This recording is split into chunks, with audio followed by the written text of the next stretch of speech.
Oh, where's ours? I've got some cola beer. That's it. It's close enough. Close enough. An empty. What have you got there? Oh, Is Stein. that Oh my gosh. It's just water, but it's fucking Steiner water. That is a good utensil. I used to Are you use back, it John? for bars. Yeah, got back on Sunday evening. Welcome back. And Oh, whereabouts did you head off to? I was in LA. My Ah. missus is in LA and took some promo shots for old mate up at Malibu. Nice. But, yeah, I was visiting her for a couple of weeks. It was good as. Bittersweet getting back then, I imagine. Yeah, it was a bit just kind of like, oh, till next time. Yeah. But, it was good. It was good. Mitch, you got some stories there, haven't you? Oh my god. That place is out of control. I have a lot of questions here. Ooh. And Right. I would love to hear your answers. Some old mate related, some general interest, some absolutely just fucking ridiculous. We actually have a couple of questions from some fans. Hey, we got fans. Oh, Shut up, Dave. Of course we have All fans. right. Questions from Mitch's mum. Yes. From my mum, my housemate. No, okay. What attracted each of you to old mate? Well, I mean, I think what attracted me first was, it's your old, oh my God. And working with Dino, when Dino's like, fuck, we've been talking about doing like an action movie type thing. Yeah, we have. Doing our own Predator.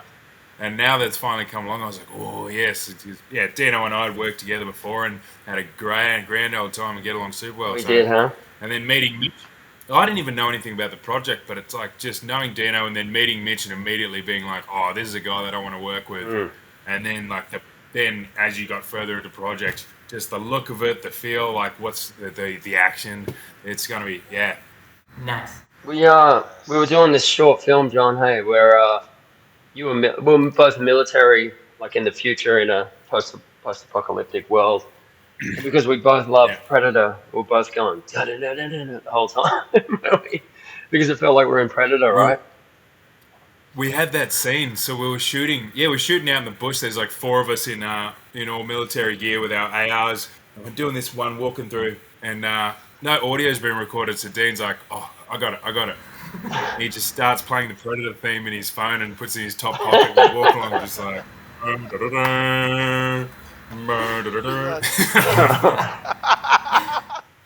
Did you have to ADR everything, John? I didn't say shit, Oh yeah. mate. I was there. I was big. You don't have to ADR. you don't have to ADR beer. Yeah. I had to ADR my entire dialogue. Oh. So it ended up like a Bruce Lee movie, like, fight me. Why did I get invited? Should I go, Mason, or do you want to go? I reckon you go first. I mean, I met Mitch the night of the Alex Proyas short film screening, and he just, he just gave me the synopsis when we're all having beers till 3 a.m. or something. I nearly went DUI. 5 minutes off. Yeah, you sold me that night, man, with that pitch. Fuck yeah. As well as I liked you, I hate to say. Insisted on it. Yeah. Yes. Mitch I remember and his pitch. you insisted on driving me home at 3 a.m. I'm like, I know. You were on the zero beers for a while, and then the cop literally says, he's like, if this was 5 minutes earlier, Yeah. I would have booked you. I might not have done the film if that had happened. I would have blamed you. Yeah, fucking, well, I blame me. I was like, you're driving me. It was some road little street as well. Yeah, it was, Like, man. so out of the way. But I'm stoked to be a part of it, man. Like, in all seriousness.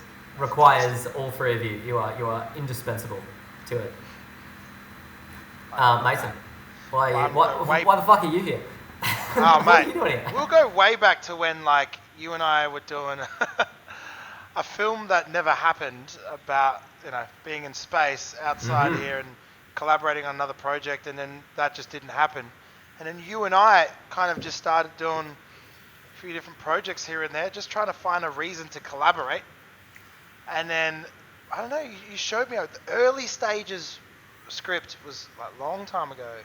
Very different version, but it was like, I just remember this, and excuse the French, but the fuck it mentality that was embedded in it. And I just loved every aspect of that. when it had to be used in the music sets, and like some of the sounds and the way we captured it actually had a lot of that, just like, go with the first takes, go with your gut feeling, go with the. So that's what sunk in all the way from the beginning. Yeah, nice. Fuck nice. it, and it was something different. Oh, have we lost him, Mitch? Oh no. Oh, he's frozen. Wait, can you guys? Are you all seeing the same thing as me? Yeah. Who's dead? Do you know? Oh, just Mitch eating shit. And it sort of stopped on a pretty handsome still, I've got to say. It did. It Well, not does. so much now. Yeah, It's yeah. The moment you hit pause, just good. that's a Subway sub he's holding. Just one hand. He's grabbing. Oh no. Oh no! Oh, and he's gone. He's gone. He's What gone. do we do? Where did you guys first meet? Mason? Man, that would be on the set of that film. Yeah, right. Yeah. How So long that, ago? That first one that froze. Oh, 2015, 14. Oh, that's a while ago, huh? 2015. It was a while ago, hey, but yeah, way back then, man. Mitch will actually know probably a little bit more accurate than me. But there was a lot of time in between. Oh, there we go. Hello. Shut up. Change the subject. Yep. Oh no, Mitch. He's gone again. He's no. I he's know, just was he gone. doing that? He was screwing. Yeah, wait, he's either a fantastic actor or he's internet. Are you still frozen? This is what happens when you try and use a McDonald's Wi-Fi down the street. Like, come on. Are you guys still with me? Am I still with you guys? I pay way too much money for this to be a problem. Shut up, Mitch. Talking to me now. But, hey, Mitch, I met you. You came to the Rocks when I first met you. I think that's so. what I. Yeah. I think that was the first time we met. Yeah, I think that was the first time. You just kept. You're like, no, I'll come down to Rocks. I know where it is. I used to come there and drink all the time. All the fucking And yeah, my first impressions of Mitch was like, all right, that's a lot. But Yeah. we immediately just like, got along. But the moment Mitch jumps into talking about philosophy, and of course that's got such a big part of this film, I just had to kind of sit there and just cop it.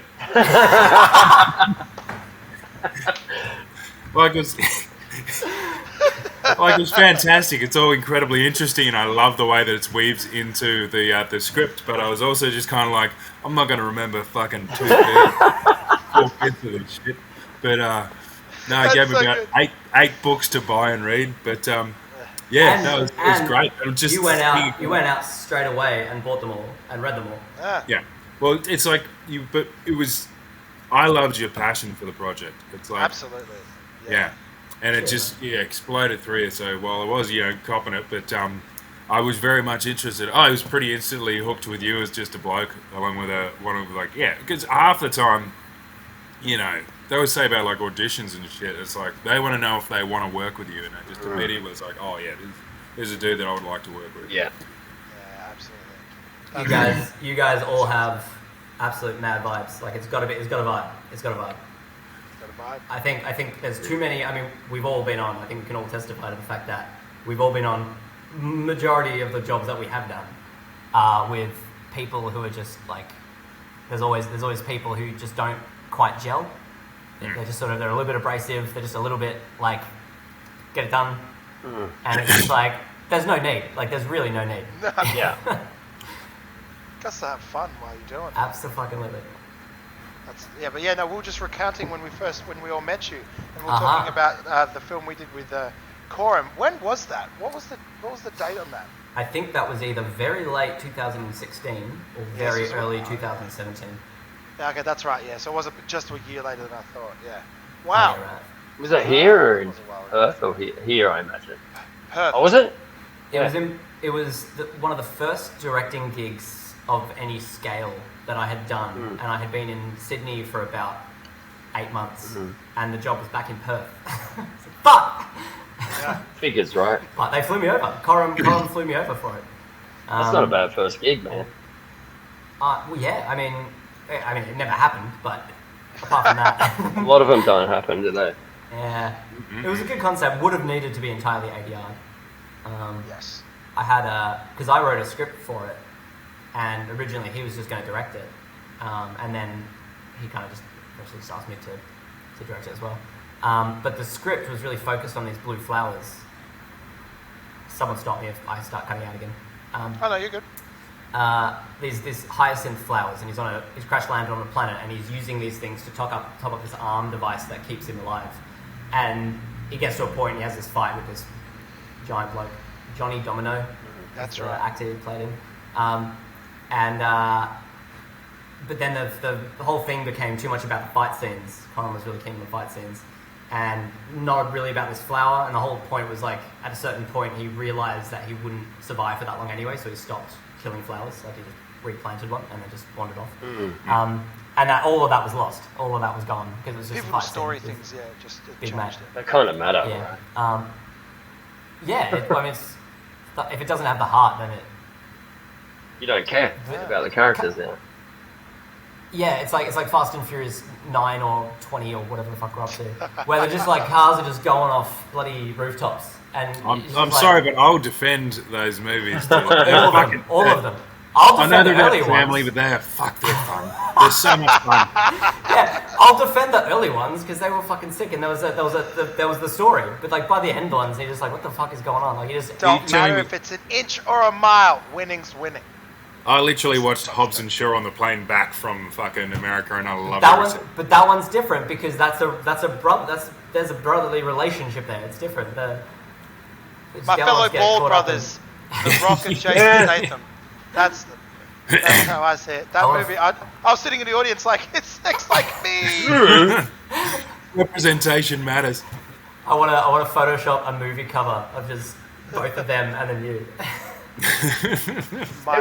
Every big action star these days is sans hair, right? Pretty much. Fuck it, Kit's gonna have to lose it, mate. Yeah.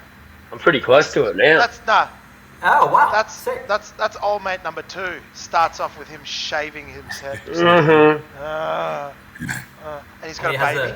And he has the two stripes of the car down his. Oh yeah. I don't know about that. That too did. Oh my god. No, not into two mohawks. I'm just. But yeah, no, I rocked up on that set, brought some music and blasted it to Mitch. Yeah, I remember you were sitting up on a quarry wall, like on a rock. On a rock, just pondering. I was on there. Sitting on a rock. And the music is. Stunt guys from The music's fantastic, Yeah, by the way. Oh, Loving thank it, you dude. very much. Very badass. It's a lot of fun. Yeah, I'm really excited to explore what Mitch and I have gone into, the conversations we've had have gone into depth so much more potential and growth for the entire storyline. You know, like each one of you characters having more and to its growth, and so I'm excited for that. And like so far, it's just been exploring some of the main ones, some of the big ones. You know, the starving, Yeah. and I think a lot of that came with just that fuck it mentality. Yeah, and it was just so. Thank you very much. It's a lot of fun. Hey, So I'm welcome, very dude. excited. It's weird because I've been staring at you guys doing just the same shit, just like the same mannerisms. So to see you do something different, it's like a movie in itself for me. Like just it's. I'm expecting the two of you to fight each other. Well, you're why you caught in between. That would not end well for me. Let's admit it. Did we just lose Mitch? We lost him again. Yeah. Always. Lost him again. Actually, I had a question about music. Actually, it was a very hard-hitting question. But no, I was watching this interview with Hans Zimmer ages ago, and they were talking about placeholder music, and he was basically like, placeholder music can go fuck itself. Like, I'm paraphrasing. He was like, yeah, no, fuck that. Give me the movie, and I'll tell you what I'm going to do with it. And when we got the original script, it's all just annotated with songs to give you like a feeling, and just like all this Draft or fucking Pantera or whatnot. Yeah. And was what he put in the script there influenced by stuff you guys had worked on? Because I know you've been quite early in the piece, or is it? Man, it goes way back. So when it goes to Mitch's original script, we tried to play with that starving theme again and tried to find that, but in a different tonality, not as playful, a little bit darker, one would say. Mitchell, we were just talking about the composition and how it came to be, and the influences of certain things, and mentioning like Hans Zimmer, and the use of temp tracks or stuff like that. No, we went way back in the piece. We just tried different flavors. We were trying to figure out the bold statement that would sum up a lot of the feeling to the film instantly. And that was kind of like Mitch originally. I mean, Mitch, you've had the draft song in mind for a long time. Like that already set the tone for that scene. But for a few of the other characters, yeah, it was a bit of an experiment. And we tried a lot of different things. Temp music, I think, comes into a few different ways.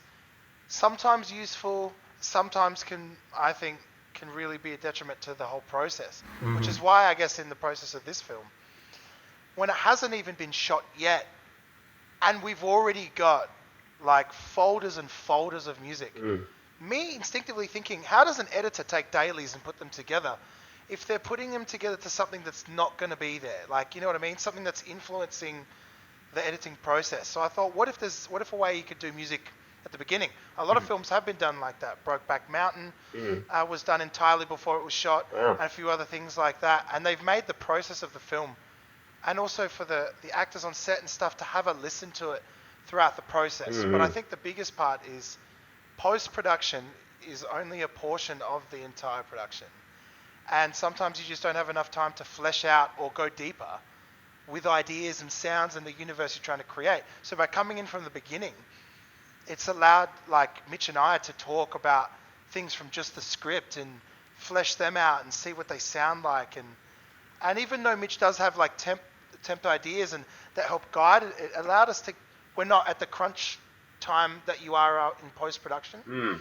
We have so much freedom to be like, what if we did that? Now what if we just did that but the opposite? And what if we turned it on itself again and just think deeper, which is what you said before was amazing. Because Mitch does come in with a lot of that philosophy stuff, which when we first spoke about it in the script, helped us weave the score in and out of the characters. And, you know, I think what's beautiful about that is that can allow the process of the filmmaking now to get a lot closer to the end product sooner.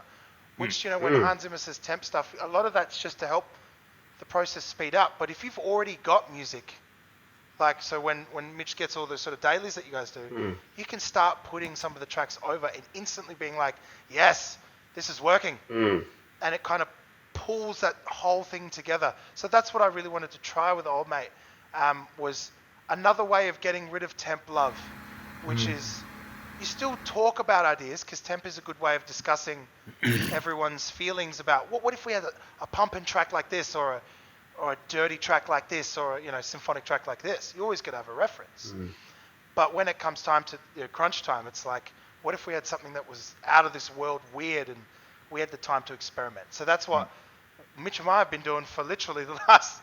Some of the old folders, some of the songs, it's just me scratching just random instruments in like heartbeats, just like misplaced out of time and weird sonic spatial. How long was that longest one? It was like, you cut it down and it was 45 minutes of just the highlights?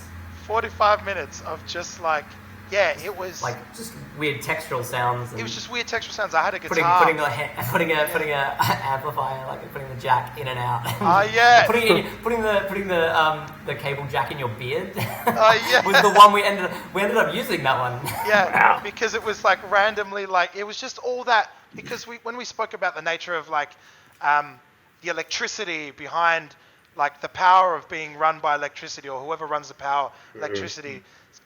I literally thought about that from the music perspective, and that's the kind of rabbit hole we went down on for like a whole night of just sitting there, like a few beers, just like chucking in the beard. Oh, that sounds sick. Let's just try it out.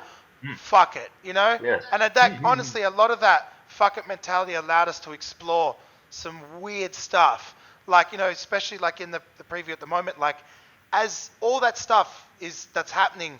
As like the scene goes along with the guitar is all like part of that experiment was the weird, if you were to stab somebody, or it's like the pulling of the strings and the snapping of the strings, and what if we just do that? I'll just grab the guitar, and Mitch is like, just keep going. And a lot of that happened from the discussion of it, rather than like actually putting it to the visuals. It was kind of like, what if we just and I think that's what's really cool about it. And that's why I'm excited to see where it goes from here. Get some of you guys involved. Did Mitch tell you about the like 7-minute musical theatre dance that the two of you are doing in it? No, I'm ready for it No, though. I'm joking. Oh, I'm joking. we've already workshopped it. Have we? It's a choreographed. I It's missed set in like 1930s jazz. We're doing a couple of good lifts, Dino. Fantastic, There man. was- like there a was- like a Dirty Dancing. You lift me with one arm to the sky. I run to you and you lift me. Oh yeah, we're doing one of those. Oh. He lifts him with the bat, like while it's stabbed into the back of him. Look at Mitch. Mitch is going to No write one this puts- in. I wonder if there's an opportunity for a fever dream there. Can we have the line? Can we have the line in there somewhere? No one puts Dino on the Wow, that's great. It's great. It looked like you guys had so much fun on set. See, So that's why fucking fun. when I went to go meet Mitch on that set, that was like the first time I actually, as a composer, got the chance to kind of go on set. Like we're usually shunned to the dungeon of post-production. Never meet the actors. Yeah. And I just like, well, what kind of universe are we creating if I don't get to be a part of that or see that? So it was so lovely to I like. missed it. It looks like you guys had so much fun on set, like all the extra stuff I've seen, which is why I'm definitely going to try and be there for the majority of the Wicked, shooting in the dude. background. we need you there. That's a vital music Yeah, supervision. DJ guy in the background drinking a what's mojito with weird glasses on, just like, yeah, man, Yes. I'll play Wonderworld for you. I'll walk around and say, is that the composer? Is that the composer? Oh my god, it's the composer. Just around. You're doing it to my ear? Is that the? Yes, it's me. I think Mitch is frozen that would be- yeah. again. Oh, look No, at you're- look at the face of Look at that. his fucking grin. Let's all copy it. We could use that face whenever he's mad. We could just put that face just on. Guys, Mitch will be back in 5 minutes. Might do that when he's giving me direction. Just go. Yeah. Just I was about to say, Mitch, just smile if you're going to give me double the MEAA rate in pay. Oh no, damn it. Is he Oh, back? is there two Mitch now? You've got two Mitches. What Are you the guys seeing fuck? two Mitches? Yep. Oh, that was great. There we go. Are we both doing the same thing? Is it both me? No, What one if was there just were two- frozen, ready What to if fight. there was two? Like you're on a Zoom call and someone comes on and there's two of them, but they start doing different things. That would be. Just splinter in space time. I would sign up. I want more of what you're having. If you already have tracks in mind for scenes, I don't know. I mean, you're directing, Mitch, but it'd be interesting to before we roll to hear the track to get a bit of a. You reckon? Well, that's the whole idea. So no, guarantee it won't be so much music written for scenes as it is music written for characters. Yeah. And I think you guys already know that sort of the philosophy of it being that the more acoustic you are, the more unplugged you are, the more further away from money and Mr. Moloch and the whole, all of that. So it's generally going to be, but yeah, I mean, especially for the high energy things, like in the arena, like when you're actually in the pit fighting, man, that music is going to be Yeah, like, pumping, does that help? That's gonna be I'm fucking genuinely crazy. curious because it's like it's a different one for me. Like, does it actually help you It- guys? It can, yeah. I did a really small role in a Shane the Best film. What was it called? So Infinity. Yeah. Infinity, yeah. And I was like a space marine, like a military space marine type thing. And we had one of those scenes where it's a locker room scene and we're and all that sort of shit, like gung ho macho bullshit. And he was playing like stuff like that, heavy Alice in Chains and stuff like that, like really loud Wow. before we started. And it certainly hyped me up to be in that mood. Yeah. About you, John? cool. It's just. Interesting. Yeah, I reckon so. I mean, it depends on the moment. Sometimes you got a scene you want to be just have that quiet sort of way into it. But I liken it to when you're about to run on the footy field or just like you're warming up and you got some guys who got the cans on, just like getting whatever it is that gets you into that frame of mind. Yeah. And it's like what scene's coming up, what's happening. But I would absolutely be Yeah, cool. not against it. As a directing tool, I think like you can read a locker room scene and it can go so many different ways. You can read I mean, fight scenes are probably pretty self-explanatory, but you can read some scenes different ways, and so I think even just as a tool to, and this is why I think it's so beneficial to do the music fest, is there's so much nuance to the songs that we've got. Because like, yeah, some of them are like, you know, it's a kind of a punk thing, and we're, you know, going into a high energy scene, but there's a sort of a nuance to how electric it is and just how savage you are and versus how kit you are, sort of thing. And I think there's something to be said for just like, you know, still having some silence leading up to the actual action, but just as a ballpark, like here's where we're sitting. You know, if you did that locker room scene, but then they played some like soft classical music before.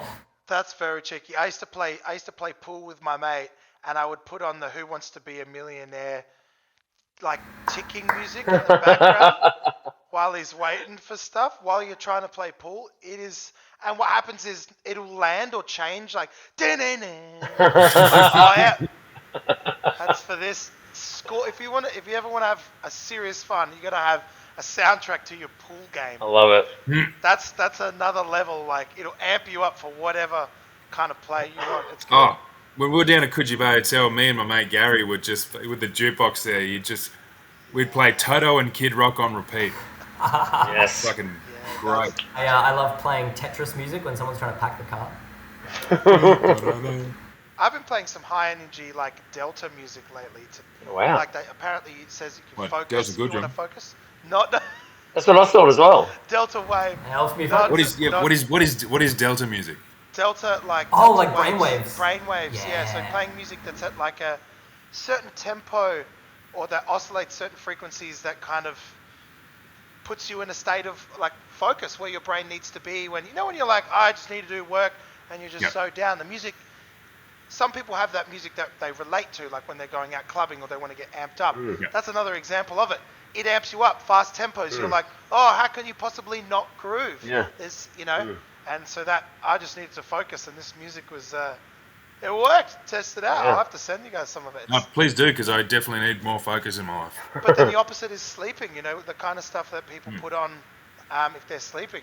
Some people put things like white noise or whatnot, but there is certain things you can. It's just interesting to try.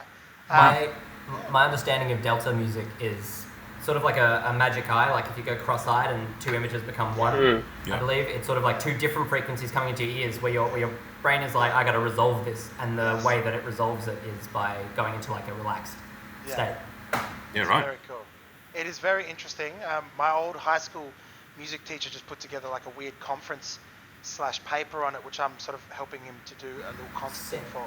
But which his whole thing was 432, listening to music in 432, which is actually part of this script that Mitch and I like put into the script for the soundtrack. Was Sophia was like bringing sort of Kit back to earth, and the 432 hertz of music is rather than 440 being a little bit more of societal sort of chosen frequency, is like the music will start to progress that, so just like they kind of meet each other up, and I don't know, it's Sophia's kind of I think the thing that That's I wild. love most about that is the thing that I love most, because you go on a journey. Kit's music goes on a journey through from 440 to 432, tuning down. But what I love the most is when you're at 440 and she's at 432, you can actually be playing her soundtrack. You can be going for a walk with her. You can be trying to relate, trying to come back to the ground, trying to be or vice Kit, versa. not savage. But when you're at 440 and she's at 432, it's subtle. But even when you're playing the exact same thing at the exact same time,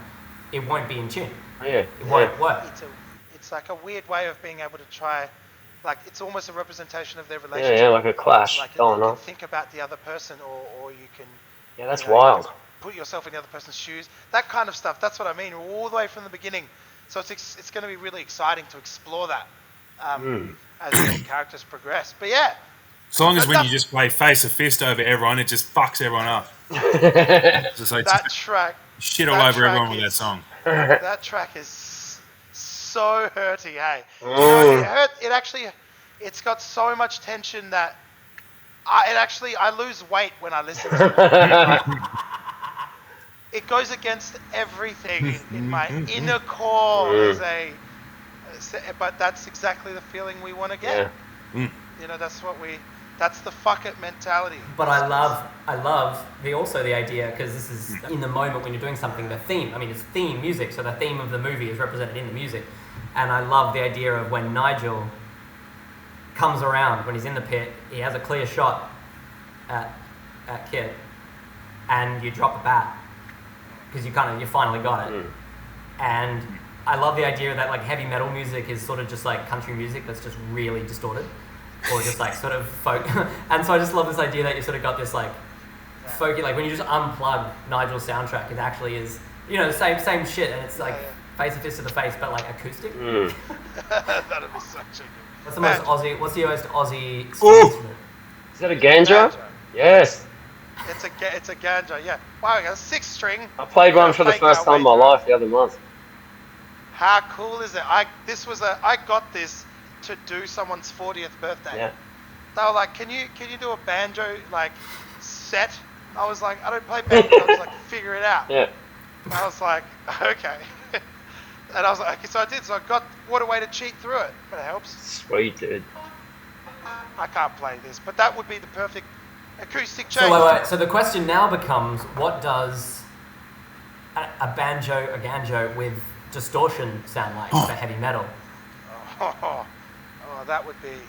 It sounds like you sure got a pretty mouth on steroids, I guess. I was just gonna say, if you guys can both play banjo, are we gonna have a dueling banjo situation? We're gonna have a bit of deliverance going on. Ding ding ding ding ding ding Just ding. that could break. That could get Yeah. some copyright stricken issues. Yeah. Nah, social media, all bets are off. Fucking TikTok. It would While work. we're out doing pickups and some other shit, you guys can be sitting in the pit. We'll have the whole like production, all the graffiti and shit on the walls, and you can just have a banjo off for social. It'll be over pretty quick. Because Mason will smack me. Like, Oh, I thought it was going the other way. I thought that was Dino with the fighting words. I thought Dino's just going, mate. I wasn't flexing, I'll I'm fucking like, blow you out of the water. I'm not a lead guitarist at all, but I just did this repetitive, annoying riff on that country song that I just released. I do like that song. Oh, though. cheers, The dude. production of it sounds It's a good song. fantastic It's a as good well. song. It's a great song. Thanks, who dude. did you work with for that one? I think I saw it in the thing, but I couldn't see. What was that, man? Like who would you work with that on? The guy that's playing all the other. I don't know if you've seen. Maybe you haven't seen the video clip, I imagine. But No, I saw he's the guy in the background on the drums. Is he yeah, the guy on the he's drums? a multi-instrumentalist, singer, songwriter, vocalist freak. I call him the Stevie Wonder of Newcastle. He's incredible. And Justin Naricki, his name is. That's right. Yeah, that's we go what way I'm back. saying. Yeah, cool. I mean, I think I came up with that idea for the Ganjo, funny enough.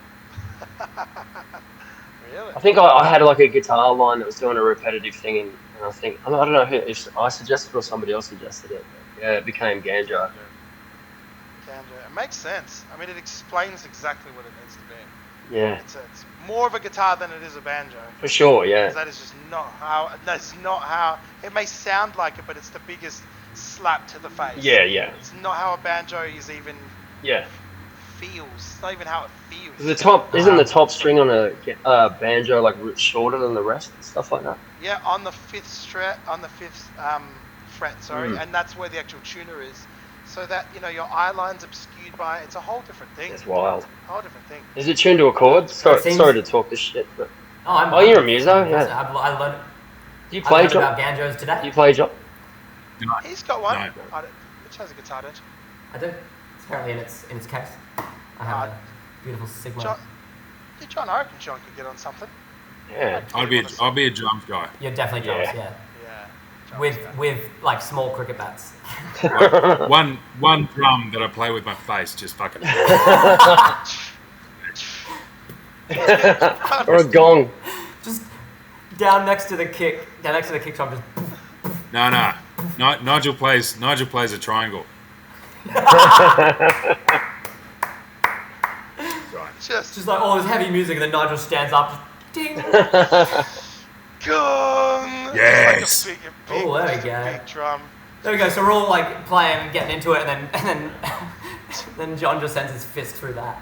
No. Nigel, I'll play the kazoo. Oh, Yes. that is a cheeky one. You should do that while you're fighting in a scene, just screeching while you're fighting. Nigel gets up and he's got a viola with nails sticking out of it. Oh yeah. Oh, Nail viola. He's a complex my dude. lord. lord. We've got a music video potential here. I want to approach Draft and see if we can do a cover of Where You're From with the actual characters. With Ganja. Yes. Yes. Triangle. That would be so cool. My The old mate covers. But yeah, no, that's. Oh Release. man, I'm so excited. I can't wait for this production now. Hell yeah. It's gonna be. So Oh, I'm so fucking keen. where are we at? Where are we at the moment with? Where are we at? That is a great question. All right. Look, I don't have it printed on me. I had hand drawn ones, but I've misplaced them. I have got a schematic of how we're going to build the arena, and it's going to be. You know what? I'm just going to share my screen. How do we do You're this? gonna fucking right. Okay. Yeah, you're fucking right. A real podcast. Oh, Hey. It's sick. How many was that? It's a 16. Got 16 of these flats around the pit, and then a raised platform around it with theatre raises at 1.8 meters. Wow, dude. And the inner flats will have additional opportunities. I feel like if we build it with plywood that can actually come off, usually they screw the actual. But if we have a frame and then the flat, we can swap out the flats. Or if we build it with 2 bits, we can swap out the bottom halves and add a hole for a camera or just for ducking under. And so then we can actually have a 360 set with cameras pointing up as though we're actually filming a live event. That's brilliant. But with better angle. And then you can look up at the crowd around the top. That's brilliant. Oh, we actually live feed it. Yeah, well, that's what I'm saying. Yeah, and we treat it just like a live event. We can see the lights, we can see the microphones. We have arena lighting that does moving shit. It's wild. Jordan used to work with Sydney Event Surfaces, so they have all their moving lights and shit. And then and I just like vision switch it, but then like have all the streams. So then like technically it's directed Are there, on the fly as I well. haven't read your newest draft. Are they commentators? I have started writing in commentators. I love that. Because that's the first thing I After Love thought. Guru. Yeah, have you seen? So there's a legacy of this. Have you seen the Love Guru? The Love Guru, yeah. And it's Stephen Colbert and Jim Gaffigan. And Yeah, just all that kind of stuff. I love that. Absolutely Basketball rogue. as well. Guys on basketball. Yeah. yeah, there's who are the commentators in basketball? They just, I don't know who they were, but they were. Hey, don't touch me there. There's, they're just. I So- remember a few of their lines. I want your guys' thoughts on potential Australian personalities who could be the commentators. My money currently is on Luke Heggie and Nick Cody, the comedians. These guys would definitely Oh, have that the guy. exact Yeah, right. I know that guy. Yeah. Yeah, okay. that- For some reason I thought that they might have been the inspired unemployed or something. they could be good. I mean, They might. Oh, they're funny. They are. They might steal the fucking show though. No, look, I've seen that. And Nick Cody. Luke Heggie, yeah. Oh, of course. that's right. Yeah, these are 2 guys that I know who they are, but I don't know their goddamn names. Yeah, sweet. Yeah, right. No, I do know who he is. Luke Heggie is cool. What about the Bondi hipster boys? They- oh, Christian Van Buren and Nick O'Shea. Yeah, I worked with Nick on Wormwood Apocalypse. He's a cool dude. Aha, of course. Yeah. They're quite funny. I don't know how their improv is. Yeah, I don't know. Yeah, who else? Throw some more names. Richard Wilkins. That would be sick. Um, Yeah, Richard fucking Wilkins. that's Yeah, fucking he's fun. cool. There's a couple of hilarious guys that commentate on the kickboxing that aren't meaning to be Oh, yeah. hilarious. Oh, the Australian guy. Good night, Irene. That guy. Yeah, the Goodnight Irene guy. Yeah. Fuck, what's his name?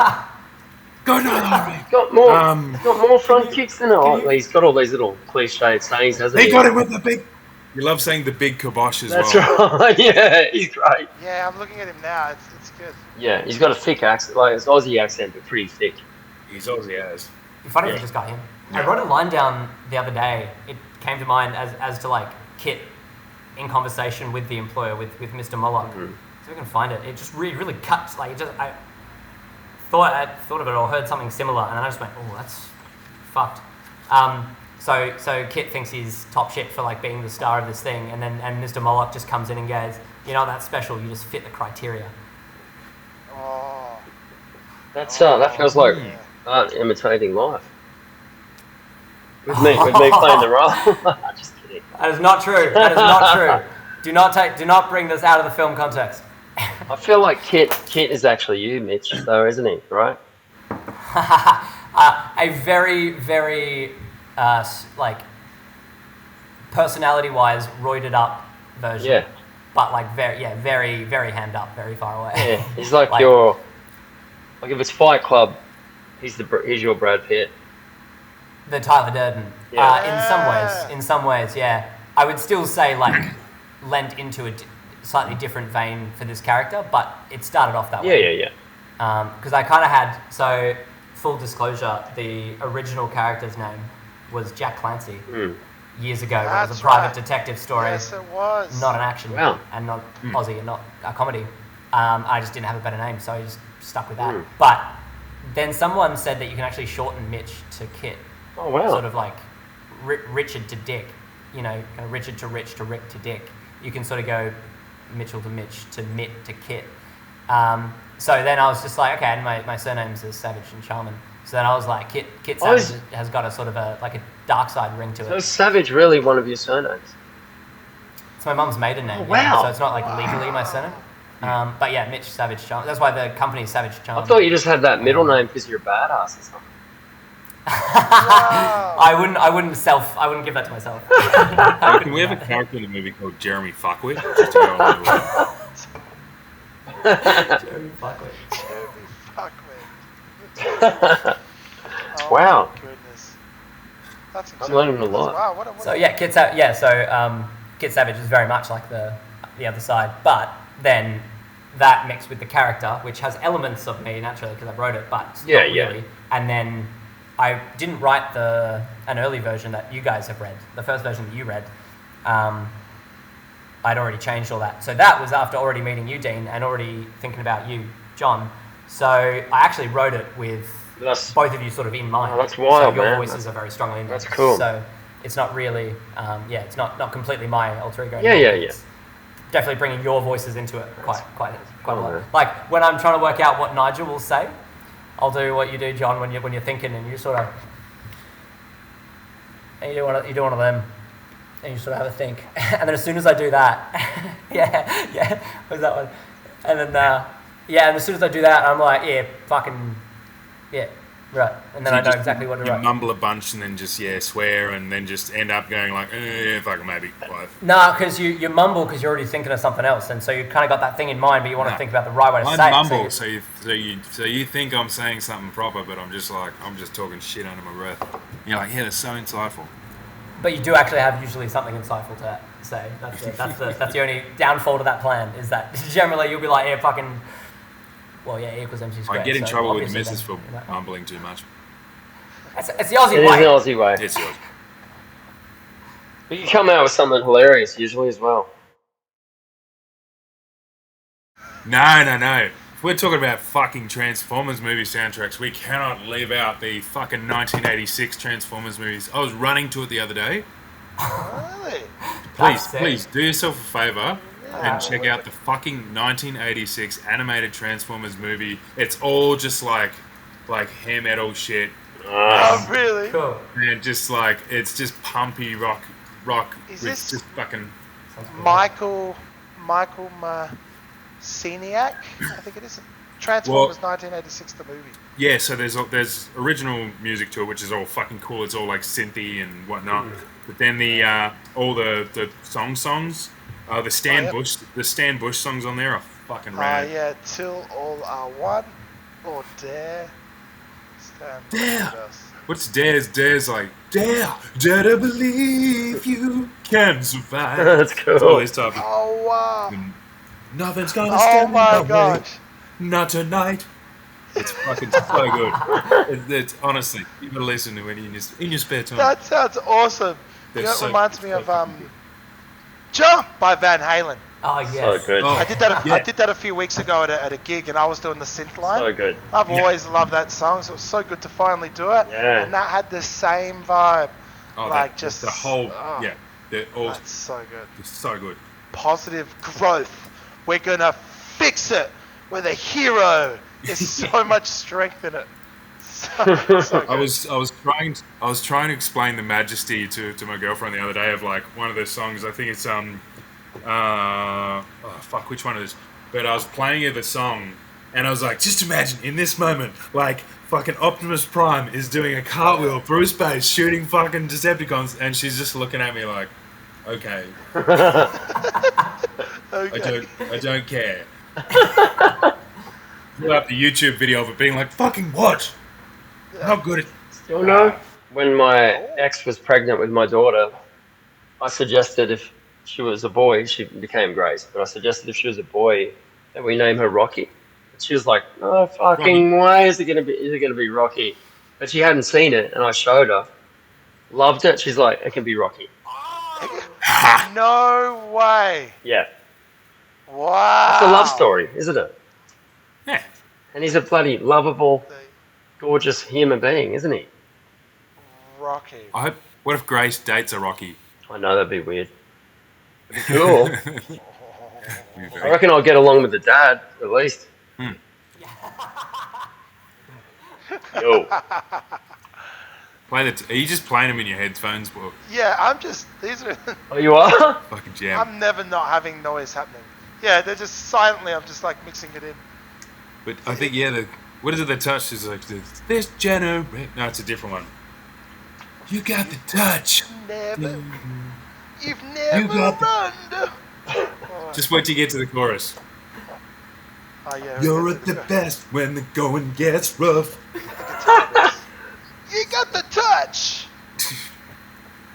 You got the Got the power. power. You gotta jump. See, it's the same. Yeah, it's exactly the same. I love it. All They 80s hadn't told me what 80s these music songs were was from. just- I would assume that these songs are all from, what is that? America, fuck yeah. Oh, so that's, no, but that's. Oh my god, I was just about to say that's from Team America. Team America. Team America. Yeah. Couldn't think of the name. That's man, the way they weave actual songwriting into their stories is another level. Yeah. They've done it so well. They did it on basketball as well. When he's driving in the car and he's like, "Gavin, you gotta get up," Yeah. and it Keeps looking at the radio like, fuck? does the truck changing lanes? And there's something on your upper lip, and he starts like the lyrics are just it's perfect. But it like, do you know the amount of people that have felt like a song on the radio, they actually relate to it in the moment. So that's like even funnier for it to just be so specific, so damn right specific. There's so much effort to go to that detail. Yeah. But I think it's just so good. So- Have you seen those guys on Bad Lip Reading that create an entirely new song to fit like an old film clip of somebody else Crazy. singing, like Michael Bublé? It would be like a Michael Bublé song, but they'll write a completely different song that matches his lips in the moment on the music video. It's like, what? That's crazy.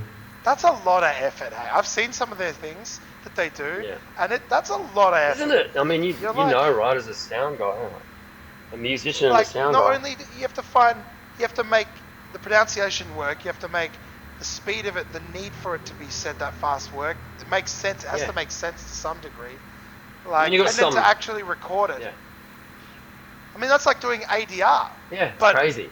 for fun, and Making a melody fit for For when they whatever- cut back to his mouth, right? do you know what I mean? That's a lot. It is. I feel like Do they're doing human foley. Yeah, yeah. Yeah, essentially, yeah. ADR, human foley. The Yoda one is Warm fantastic. foley. He doesn't It's gonna like be it. really fun. Something we can do in post-production is like, Mitch and I spoke about it because I did a little bit of the sound foley for you guys, just like the breathing and the like, the extra. It's so much. I think it'd be fun for you to just do a whole film pass where you just like, like just all your breathing to the scene, just like excessive, Yeah. like over the top, and then we rein it in. But it'd be a bit of fun. I just want to do a whole series of grandpa noises, just being like, "Huh? Like really loud. Hey." Ah, I got my Every grand. time someone turns their head, just going, hey. and then it cuts to like someone holding a burger, and then it's a sponsored ad for McDonald's. Yeah. I did see you when you were bringing the old mate beers down, John, with the forklift, and I love the idea of Nigel on a forklift. I don't know how it would work insurance-wise and all the other business, but it would be fucking cool if I was chasing him on a forklift. It would, I yeah. think that's. I need to find a way to. I got my license. I'm all good. And we Good have time, access to forklift. forklifts. I've got a forklift. And I think the only issue would be transporting the forklift to the location. I don't think that they would let us take the forklift Yeah, offside. that would be an issue. So we need to rent a forklift. Do Bunnings rent do Kenneth Tire rent forklifts? No, they'll do. Oh. Yeah. Oh, absolutely. 100%. Great, easy. And if they bring it to us and pick it back up, that's. Yeah. Oh, Can Yeah, there we go. Keno. They can sponsor the forklift, and we've got some product placement and a forklift and a chase scene, a really like Austin Powers slow forklift chase scene. no, mate, you got to do ADR for the fork and just give it like just screaming Yeah. V8, V8, yeah, absolutely. revving this forklift. Actually it's just killing Dino it. in the corner with a microphone. And I could really stop like pretty often and just look at you like, fuck, that's the forklift's pretty slow. Yeah, Well, then you I kind like of fuck that. it and you're like, oh, No, fuck, no. and you just kind of I go think- in I think you circles. guys- It's like, hang on, no, I got it. I'm gonna get it. Oh no, I got it. Ah! Yeah, oh, fuck. I honestly, you don't see it too much because forklifts are making their way around. But mate, on the straight, Are they quick? good gas. Oh, yeah. They've got some go on them. Oh shit. No, they do. They do. Oh yeah. I'm a little bit nervous. I have had to I have had to deal with insurance recently with Army for the budget, and essentially the way it worked is it's tiered for your budget, and basically a broad list of what you tick to just say you want to be covered for it. It's like a big spreadsheet, and you just go like all of these things. Forklift. So things like forklifts are, I'm pretty sure we tick that box, like just heavy machinery. So I'm pretty sure, because people like big trucks and grip trucks and shit. So I'm pretty sure we're covered for machinery. So we'd probably be covered for the forklift. So no worries with insurance. It's just purely getting one. And finding the scene for it, I suppose. When would you? There you go. When you jump out of the arena, burst out. So Kit has pussied out in the pit. You run away, and then I Nigel. don't know if that's the right choice. On your heels. It's me. I think everyone facing undead Nigel in the pit would pussy out. I think that's a fair Yes. statement. Absolutely. Absolutely. So when you leave and burst out the front doors with Camilla Rose, Nigel's hot on your heels straight out after you. You can stop, John, and then just look to your side, and there's just a forklift there, and so you jump into the forklift. And subsequently, how are they on less than flat terrain? Oh, fine. Okay, cool. Fine. It won't be Depends- like honestly, crazy, it depends. but- If you're getting like a counterbalance, just like a regular sort of counterbalance gas forklift, like no worries, easy. Sweet, great. I'll send you a photo of the one we got outside, which is good. Oh yeah, great. Actually, I like had how you said that, Mitch. It just cuts to it being there out of nowhere. Just like, Stop. Here, No, here's right. You gotta set it up earlier. Here's the shot. Yeah. Here's the fucking shot. You got like Kit and Camilla Rose running there. See like Noel just behind them, and they're just fucking, and then they burst out the door and then just keep walking and look, where'd he go? And then he just fucking. Oh yeah, Batman. Get him, The Batman style. Just you get headlights. Just that's so good. Yeah. Yes. Just look around like where'd he go, and then fucking boom, forklift. Nothing's gonna stand in low angle. Just fucking. Kids say, America. Fuck yeah. kids say, fork me. Yes. Oh fuck. Nah, I don't know. Yes. I do it's like worth it. to If we're like going, if we're going to the forklift territory, we gotta add Get one or forked. several punches. Yeah. Oh my god. So set up forklift earlier. So when he's approaching the arena for the first time, sort of looks beside him, just sees the forklift. Okay. Or he just sort of sneaks past it or whatever. That's what he can be hiding Or behind when someone's someone else goes delivering in. it. Someone's delivering the forklift.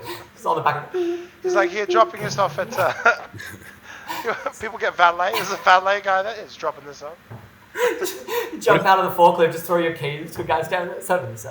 What if there's a guy driving a forklift and I just reach over and just rip him out? Yeah, Yeah. knock him off. I take this dude's fault. Like the Terminator. Oh my god. Get out. That's actually pretty funny. Just give me Yeah, a clothes. I need this. Give me a high vis vest. Yeah. That's probably going to be the most dangerous part of this. Will actually be knocking the forklift guy off the forklift. But it's worth it. So we can have, so you burst out, run away, cut to Nigel, he stops, looks around, knocks the guy off. Then you have Kit and Camilla Rose like, where'd he go? And then just Does he have a pallet of get something on the full. forklift? Yeah, you gotta have some shit on the front. Like a pallet of like the beer or something? Or Yeah, it has to have beers. Promotion. Yes, Picks yes, one up the as- sponsored beers, product placement. A lot of beers, a As lot one of falls labels, off, he picks all it these up, labels. drinks it. Yeah, it's just all pauses for it's like an ad moment. Ah, Do they fall from it and get consumed? Yeah, I think so. yeah. I mean, Ryan Reynolds did that really well with Deadpool. Like a lot of the advertising he did, Mm. like where he just dressed up and he's like with Wolverine or Mm. what's the one with the high voice? Oh, I've forgotten who it is. A fresh pair of down unders, or when he says stuff like that, Yeah. like with Hugh Jackman. It's just funny when in character. Mm. We can totally do this. That was one great thing about that movie was the advertising campaign was an extension on the movie. It brought the movie outside of the cinema, outside of the screen, and actually into the real world. Like when you're actually seeing stuff anywhere in the world, it's part of the movie still. Yeah. I think they did that really well. I would love to have an Which advertising. is Ryan budget. Reynolds walking Like around. that. Yeah. Yeah. Anyone could wear that suit though, so that's cheeky. Which was also the genius because then he didn't have to be in a lot of the scenes, so it could be 3D or an extra, which means they didn't have to pay him anywhere near as much. You just ADR at some point. Yeah, don't know it's just an animation role. He might not agree to that. I don't know. You know what I mean? I wouldn't have done obviously that not physical. Paul, I meant for- I wouldn't have done that physical performance like that. Oh, interesting. Yeah, he would have then become a producer on it to have a say on what the character would have done, which means he would have get paid more. Mm. So that would be redundant. Fuck. That makes me think. Damn That it! makes me think about James Earl Jones's voice in future Star Wars without him acting in them, Yeah. right? Are they just gonna fucking AI his voice? They bought the rights off him to use his voice. Yeah, AI. Yeah, right. How old is he now? That'd be 80, I reckon. Yeah, fucking, you're 80 years old. Fucking, take my voice for how many millions? Like, Yeah. I'll retire and not have to speak ever again. Like, no worries. And I guess you're not here to see if they make a mess of your voice in the future, are you? Like, so who cares, right? Plus, everyone will know that it's like, I mean, surely it can't be credited as just him if it's an AI rendition of him. Right? You'd hope It has to be not. Like what would they quote? What would the credit be? It's like, Do they uh, put his voice inspired? on top of somebody else's performance, right? It's not just AI created completely, right? Yeah, generally what they have done with the Star Wars, and Mason, you've spoken about this, is like some level of having someone else perform it, and then AI sort of interprets what that is with all of the information from the original voice, and then I think was it Anakin? I don't know actually Star Wars that well, but when it was like he was turning into Darth Vader or something like that, Oh, they yeah. blended the voice, so it was Yeah, like half yeah, the real yeah. actor, half. They did that with Goran and I, right? Gandalf. In That's true. you know what? Yeah, in Mask. Yeah, they brought that through. Although when I kept watching the edits, it was always your voice, Yeah, and I liked the parts that they did where it was your voice with this sort of echoey thing. yeah. When it was Goran's voice, They weren't together. They were sort of like one Skeletal after dubbed. the other, like an echo of each other, sort of thing. Very interesting. But I did see somebody. I think it was a politician giving a speech, and somebody had messed with the voice, and they were. You could see that they were saying whatever they were saying, but they changed it to Robbie Downey Jr. voice, some other famous person's Oh, voice, yeah. like one after the other, like That's without a nice. break, right? Like sounded just like them. I'm thinking about doing a pass in Old Mate because there's also some pretty decent face replacement stuff as well. Mhm. I don't know how it would hold up on the resolution of footage we're using, but I was thinking about doing because I don't really want to restrict you guys from swearing and shit because that's, I mean, so much of one, what Aussies actually do, two, what we actually do, three, what makes it Authentic. Old Mate. Yeah, and so I don't really want to restrict that, but I know there's definitely going to be a conversation with distributors down the line where they want it to be MA or M. Might even be and R, man. The amount of... it will be Yeah. R, but they're going to have a conversation about recutting it for mm. being M or MA for like reaching further. Yeah. And so I'm thinking as a possibility, because I'm not going to restrict you from swearing, and I'm not going to recut it either, is I would like to see what the AI can kind of do in respect to like just removing fucks. I wonder. Wow. Did you guys? I don't know if you guys have ever seen this. When I was in Bali for a family thing, one of my brothers was turning a significant birthday, and Han Solo movie came out, and because of Indonesian law, they cut out anything that was inherently sexual. And there wasn't that many sexual things in it. I think there's like a few, like low kisses or something like that, or maybe there's like a kissing scene. But I didn't know that. So you're in a cinema, and I've never seen this happen before. It'll just cut, just completely. Like they'll be like going up and talk, and then just, it just ruined the complete flow. So I'd be very interested to see, Mitch, how an AI does it. I've seen some pretty good videos online where they're just sort of like someone saying something in a scene, and then it cuts to the same video again, and it's the exact same shot, but their mouth just isn't moving. That's wild.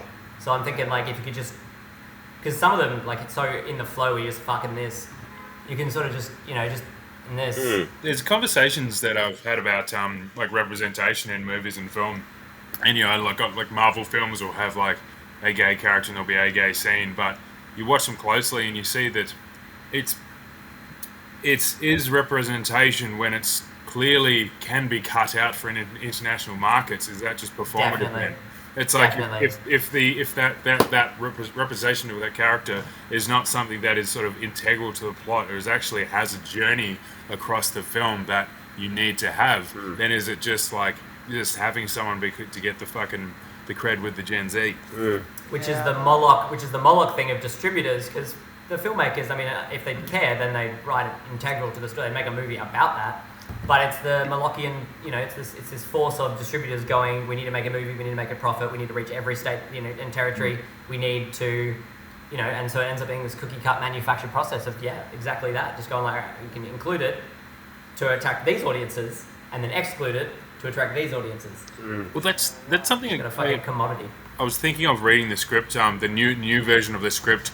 Like Mr. Moloch, he felt like he had much more of a of being had his blinders on, being sort of one-minded towards what the algorithm wanted, and it kind of made me think, I'm like, Mr. Moloch is not like it had this matrixy kind of vibe of like where we're headed with our algorithms, like they're created to service us, but we ended up being slaves to them. Yeah. The real villain of the movie is the algorithm. And that it's like his mind has become twisted by it, so he no longer sees the world through a vision of like a human, but it's just like. I have a random question. Just one of you said before, how does that work with credit?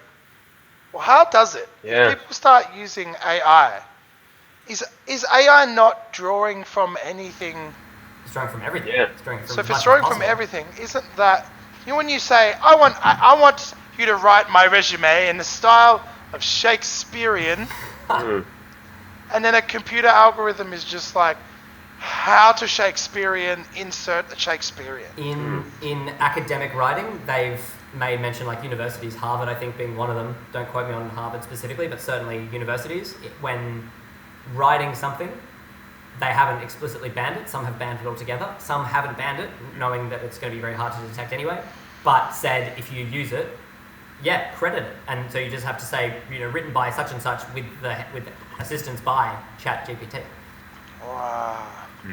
In the case of me I making, think ChatGPT. in the case of me has making any information. t-shirt merch that's made from AI, is that 100% mine? I mean on that scale, I don't think anyone. Or can it be traced Mine's back, eight. like somehow digitally to the app that I made it with? The only way, no, it can't be traced. But the only thing would be if there's any features of it that, I mean, you can tell. Like you can still tell. It's going to get better. I mean, you can't tell. But at the moment, maybe just people that work with it a lot. But like if I see it, if I see something, it just sort of there's this little flags, and I might not even go, oh, that's fucked. But like I'll just go like, I don't. I'm not convinced. Yeah. And I think there's still an element of that. Like hands, don't quite get them. There's weird optical flow motion shit in videos. And it just doesn't feel like it just sits uneasy. And so I think with merch and stuff, if you're picking a good image and then it doesn't really have any indicators, I mean, no one really cares. But it's an interesting point though, what you did say, Dino, because what if you made a shirt with even an AI shape on it?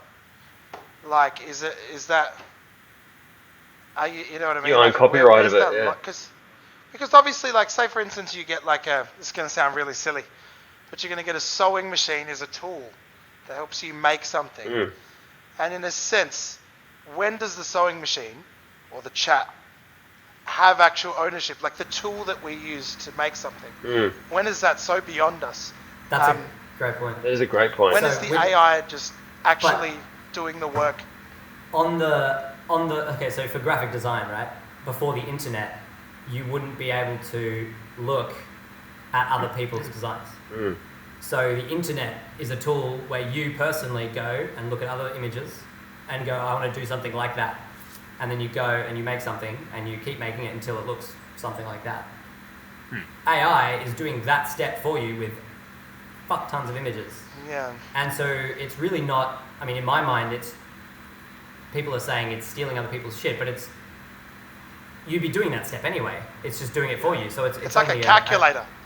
5 times 5. Or 500 it's like times an 500 assistant times 5. who goes out and collects a whole bunch of images for you to look at. It's certainly lowering the barrier for entry. So, you know, you can just type something in and it creates an image rather than going out and learning the skill set to be able to do it and then being able to do it. But before the internet, that whole step would have been a fucking thing. So the people that were doing it before that would have gone, well, these cunts don't actually know what they're doing. But they're using this new tool. And so I don't yet think it's at a point where it's like, I don't think it's actually shaking shit up.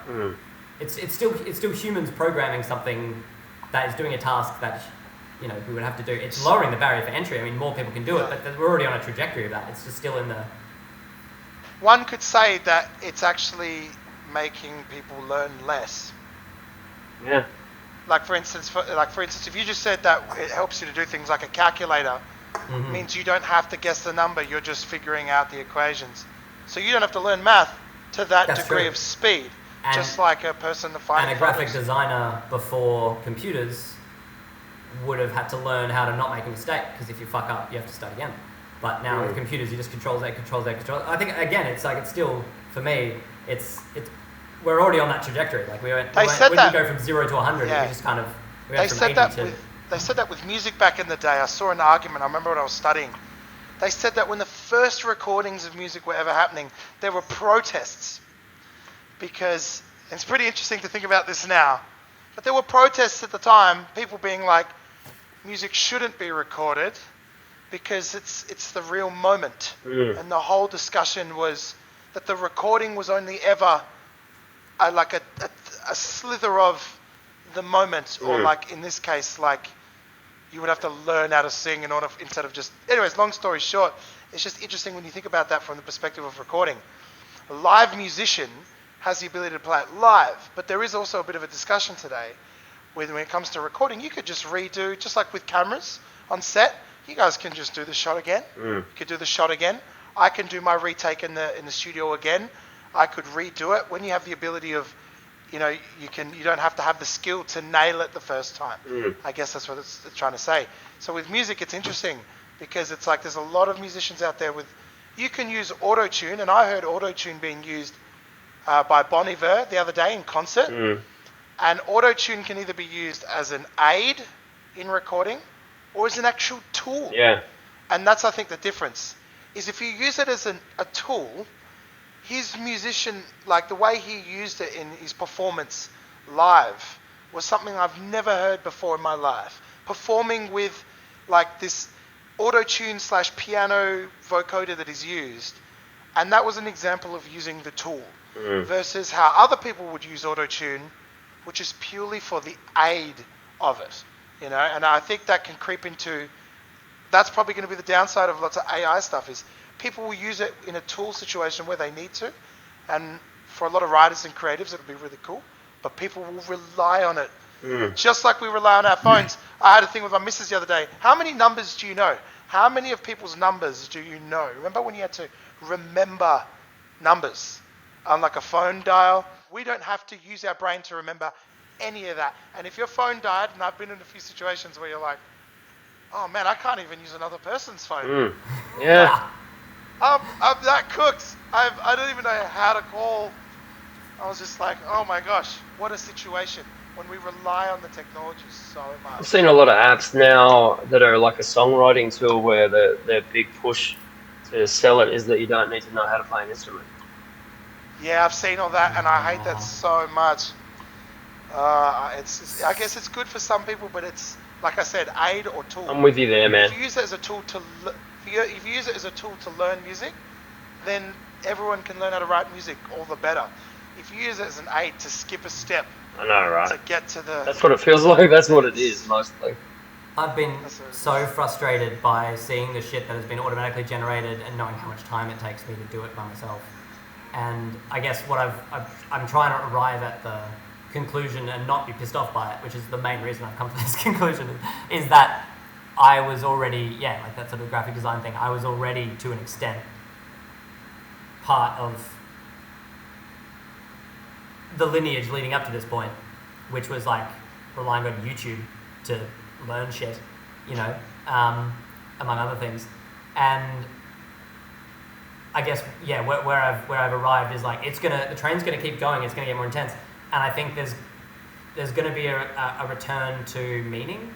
I feel like the images that can be created with a sentence into Midjourney or fucking DALL-E or any of these, the idea of art as like what looks good sort of becomes irrelevant because it looks good. Like it does, okay, so what? Like it looks good, and so now the value of what look good means or sounds good means, the ability to have a 4-chord progression that goes through the length of a song.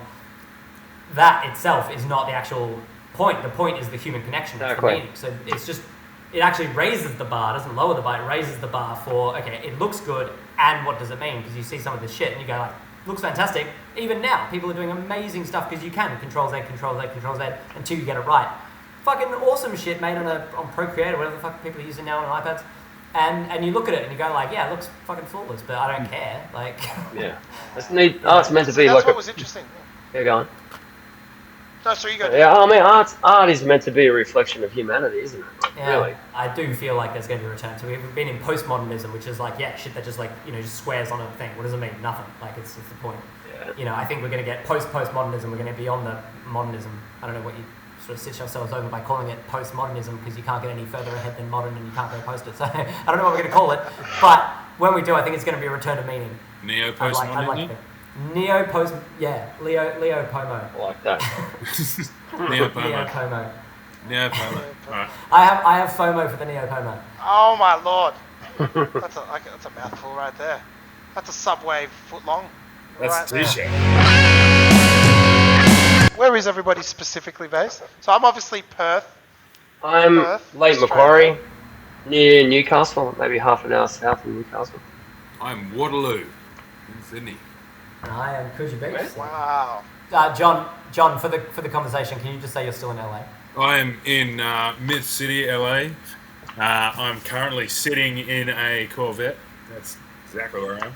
Been And, flown over by yeah. producers, right? That's it. I'm just headed down Hollywood Boulevard, gonna see Ron Jeremy in a park, which is something I did.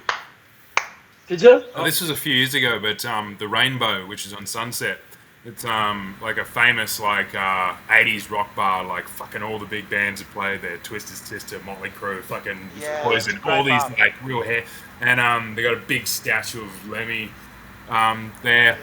And I was like, "There's a place I want to visit." It was like the biggest dive bar I sat in the big main room, and we're looking around, and this guy comes and sits in a booth like two booths over, and I'm like, "It's fucking Ron Jeremy." Wow. And, Oh my god. and yeah, we just did that thing where he looked up and he saw me looking at him, and he just kind of nodded at me, and like he recognized that I recognized him, and just gave us a nod, and I gave him a nod back. I'm like, "All right, cool, you're in Hollywood, baby." That's so sick. It's That fucking is Ron so Jeremy. sick. What does it look like we're both in the big Wow. boy club? I think he's bigger. It was a nod like fucking takeout. Yeah. Fucking good, the old beaver. What's he called? The mole or something like that? Maybe he could be like an extra in the back of Old Mate. Just Ron Jeremy. Just coming Ron out of Jeremy, the just toilet. there. Cameos is another thing we got to think about. Another fighter. Just local boxing people. Like Fucking Volkanovski, like John Wayne Parr. UFC. I reckon you'd be able to get Volk. I would love to get Volk. That would be Volk fucking with just have his belt on his shoulder. He's in like a box seat. He's in like a box seat, just like with his belt. You'd have connections, yeah, John, just wouldn't like you? in a throne. I'm 1 degree from Volk. Yeah. Guys I Are you? train with him. Oh, guys I train with him. Wow, that would be Oh, cool. Actually, my boxing coach holds pads for Mark Hunt. Oh, wow. We could get Hunto. Yes, and yes. Mark Hunt would be fucking sick for it. Yeah, what a The badass. Super Samoan. Oh Done. He is a badass. Love it. Wow. Well, no, we did do well. Like, it's been a Vol- pleasure speaking to you guys from so far away. Ditto. We're Yeah. all on the other side. So, was it 10:20 for you guys? It would be, yeah. Yeah. Was it 7? Yeah, 20 yeah. over there? Something like that? 7:20. Yeah, the sun just went down. I'm gonna go water the lawn with a hose. Wild. Fucking Kieran. Yeah, boy. All right. So, mate, that was a great first run. I think this has worked seamlessly. I'll see how my recordings came out with all my internet shit. We forgot to do funny questions, okay. unfortunately. Yes. Well, yeah, we got some. But what I'd love is to leave. So, podcasts traditionally leave on like a signature question with their guests, and so I thought maybe for the first one, my question could be, what should be our signature question? Okay. And we can leave on that. I feel like.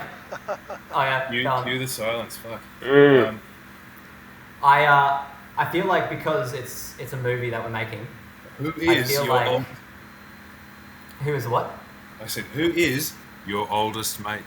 Who's your? Yeah. There you go. Oh, okay. I like it. I like that. Name an old Okay. mate. Name an old mate who deserves to be on a wall. Old mate. Hall of. Who is an old The mate? Hall of Mates. Who do you think is an old mate? Yeah.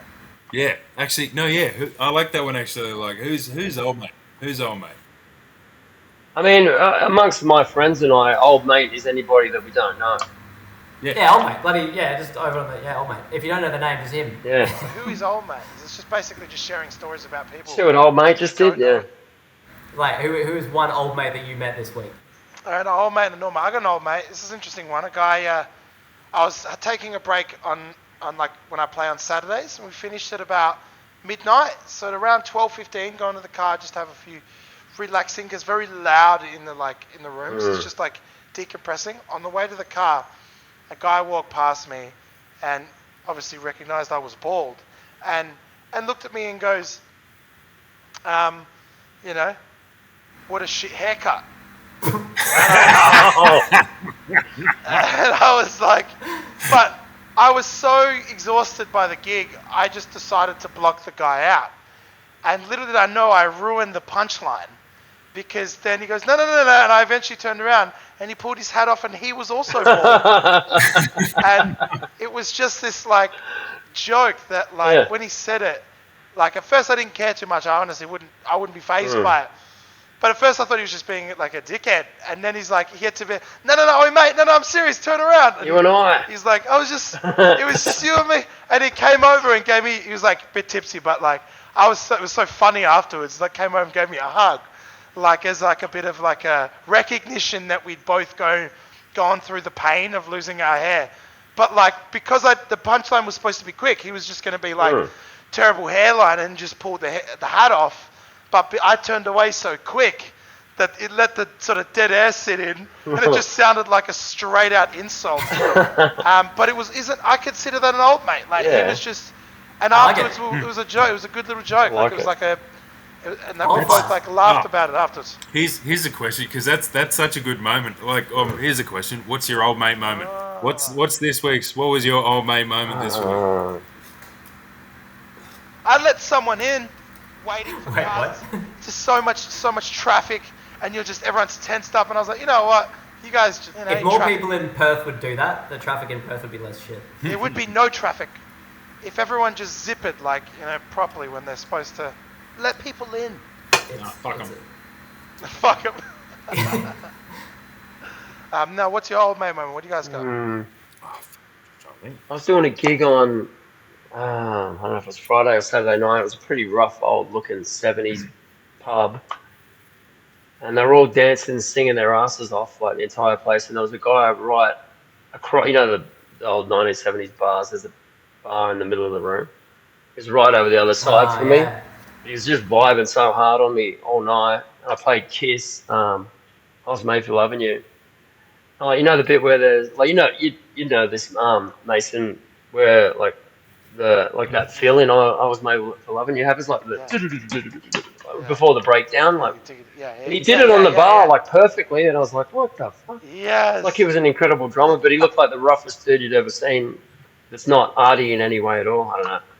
That spun me the fuck out. Kind of came out of him. And it turns out he was a bricklayer, Oh, there you go. but he's also a painter. But you would never imagine he was a Wow. painter. That's kind of a bit old matey. Sick.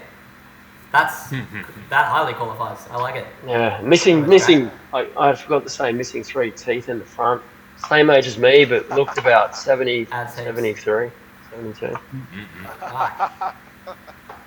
Oh my He was an gosh. interesting old mate. He's an old mate for sure. He was an interesting old mate. Missing 3 teeth. He's a brickie and a painter. Yeah. Old mate. And can do Kiss feels exactly how they are on the record, on the bar.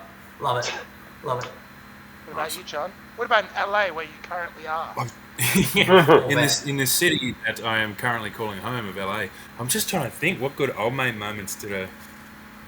Oh, you're thinking of. Oh, you going? I did have old mate who ran a gym. So I was like on a Sunday I was trying to find a boxing gym to just go and have a train at. And I went past 5 places, they're all closed, even though on Google it says that they're fucking open. Awesome. And I was at this last one and I sort of walked up the driveway a little bit and it's, oh fuck, it must be closed. And I started walking out and this big ute pulls into like the driveway of the place, and there's this old bloke who I recognise from the Google page as being one of the trainers there. And he's a little bit punch drunk, and he's just like, "We're closed on Sundays." I'm like, "Oh yeah, sorry, I was just looking to come have a train." He's like, "No, Sundays is for church, where we repent for all you sinners." Holy And I was shit. just I was like, "All right, cool." And then he was like, "We open back up on Monday," and I'm like, "All right, okay, yeah, cool." He sounded like he's having a go. He's just like, "Yeah, it's closed. It's where we pray for all you sinners." And I was like, "Fucking all right, mate, cool. Ominous. Wow. I will be coming back to this gym absolutely." Oh, great. I'll see you Monday. Yeah, and he just fucking keeps driving in on his ute, but it was such just like. It was a strange moment, but I was like, Well, okay, no, maybe this is mate. the land of that type of shit, but all right. Bizarre.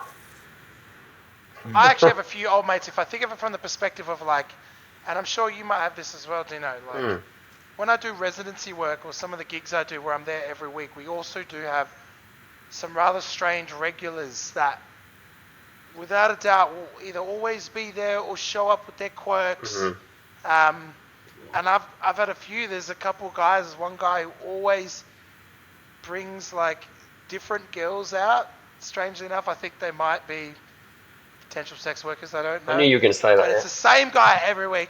Yeah, same guy every week.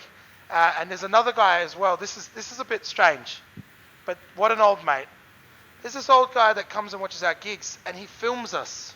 I think I told Mitch about this. Oh, that Well, guy. Mitch That guy. may have actually I seen think it. I saw him. Yeah, you pointed him out. He's the guy with the vest. And he would just be like this, right at the front of the He's stage, loving it. He's having the a great whole time. show, for 3 45-minute sets, no dancing, a full dancing crowd, and he's the one that's, Yeah. and then that goes on an Instagram page of just his videos of just us every week. Wow. Wow. Does he tag you at least? No, Fucking. Yeah, that's wild. God. It's funny. I just like, and they're not coherent. Some of them are a bit scary too, because like our new female singer like is on the side with the guitarist. He'll film and then, and then he's just, and his wife's right there too, and they're just. Wow. And here's the thing, they're not being malicious because we've known them for a while. They love it. They love it from the perspective of they feel like this is their spot. Like they love coming. They know the band that knows them. Mustang. But here's the thing, it's like you're also being a little bit creepy at times and also just ruining the vibe. Like people can't, you can see all the people around them are like trying to like, Okay, Put your no, phone hang, away. hang on. Ruin the vibe? Not an old mate. Not an old mate. No, Yeah. does not qualify. nah, Must add to vibe, never take away from vibe. absolutely, cannot Not ruin the wrong. vibe.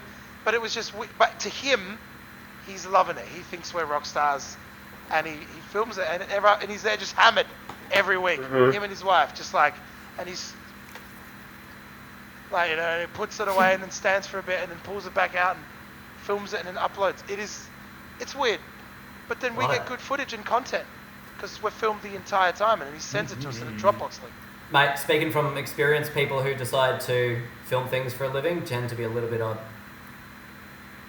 There you go. Actually, You sound like You sound like you've been in a porno Mm. movie as you said that, Mitch. How do you think we get our start, Mason? I've done some things, and it just seemed in your mind. I made the mistake of googling myself last week, and there was footage of me from an entire gig, really clear, like HD footage, like even like close ups in my face, and uploaded onto YouTube. I'm like, I don't fucking remember anybody Wow. taking this shit. Like, Wow. Yeah, that's weird. That's crazy. And our issue is that he's filming our entire set. Yeah. A whole other bands could go watch what we do, and Mm. you know, it's just so strange. But Copy your set I don't list know, or it's something. getting into, yeah, I don't know, it's just so strange. It is, But isn't that a weird It is. old It is. It is. That's a great use for AI as a tool to track down your name and likeness across the internet Mm. and make sure Oh, where and royalties come back to you. This is probably completely off topic and everything, but I posted the music video for this single that I released, Mason, and I got bunged with a copyright claim to post to my own song. What? Yeah, How does it? they didn't. How? They haven't taken it down, but you know, if you put something up on YouTube that says copyright claim, Yeah. I go, like, it's a copyright claim by me, is it? Or Was it- what? Yeah, it hasn't like said no, this is like a strike or anything, but it just. Fear mongering. I guess that just means my distributor has taken on, like, is on it or whatever. Like, your song got used on YouTube, so I'm gonna get. Moloch just creeps over like, excuse me. How's the And Mitch, what's your old mate moment? Oh, my old of the week. And also, I just must say, because we'll end on this note, but I need to say, John, great t-shirt. Love it. What the Oh, fuck? Where's mine, bitch? That's the Website's live, mate. Just It looks sick. Mine's in the wash because I used it yesterday. Love it. I'll get a couple of different sizes, Dean, because I got 3 more samples for 20% off. May have actually done it. Mitch, Old mate it's of the very week. much like McDonald's colours for the brand. Mm. Yeah, It yeah. almost looks like an. Almost looks like it's Ronald's Macca's, clown gloves, doesn't it? Burger King. There's a lot, and there's also a lot of blue and red as well. There's a ton of blue and red. Yeah, Office Works, Good Guys, Spotlight, fucking yeah, they're all using them. Just gotta use 2 punchy, contrasty colours Red that Rooster. kind of shit together, so it makes it look like you don't make as much money as you do. Red Rooster. Mm-hmm. Yeah. Um, And then Bunnings is like, we're green and red. Red though, everyone's got the red. It's Alright, red, my it's the old mate of the week. Fucking. I had my book come out last Saturday. Yes, you did. And had a launch. And then a guy cornered me, old mate, cornered me and decided to talk about aliens for a good 45 No. minutes and about how they make crop circles. Oh my. Fantastic. That's sick. And it was a great use of my time at my book launch. So how'd you do could that, not mate? get away from him. We believe with the magnetic pulses of its whatever, and Attraction. it generates fields, and the field presses down magnetically on certain Does areas. he want to go on a journey with Is you his- to the end of the flat Earth as well? Is his mum or dad an alien? How did you? How did you not like just bail on the 45-minute conversation? Yeah, it wasn't quite 45 minutes. It was close to like 20, Still. half hour. But yeah, look, I mean, It was 2 minutes. there were. I mean, I'm not gonna lie. It was kind of overwhelming to talk to so many people. So Yeah. the first kind of 15 minutes of it was a little bit of just like, oh, I don't have to perform. Like I can just, and I can. They come to you as well, right? Yeah, like he's talking. It's not a comment. He's talking Mm. at me. So it was actually kind of, and then I was just like, oh, I'm in way too deep. I gotta backtrack out of this one. But yeah, that'd be my old mate was. He was actually he was not killing the vibe, but he just was bringing a very particular vibe, and was very passionate about aliens and the state of Russia and the war. Is, what, So that was old mate. That was my old How mate. did he of the week. weave that into it? I'm assuming he had something to say about the recent alien sightings for another 45 minutes. We're going to That talk was about how aliens. that was how it started. And at Oh, I the see. very beginning, I was actually genuinely interested because there's a lot of shit kicking off, and I'm not fully convinced it's from somewhere else. But fascinating I saw- talk to, but yes, it then. I saw a podcast where they were talking about they think it's some kind of new technology that can do like a Batman symbol in the sky of a UFO. Like a fake CG thing in the sky for people to see. Oh, Ah. I see like a hologram. Hologram. Yeah, yeah. Like what's one of the Wow. Spider-Man movies where he fakes it all? The villain's like faking everything. Like Oh, that a was, theater. You're basically theater. Yeah. It's a theater company. It's just a theater company taking it too far. He's just a theatre kid and he bullied too much in high school. They've recruited people from MIT because no actors are working with them. So they're just like, let's just do shit in the sky. They said shoot for the stars. Right. Oh my gosh. Oh my gosh. On that Well note, done. I was going to say on that On that note. note, See ya. alright boys, thanks for jumping on.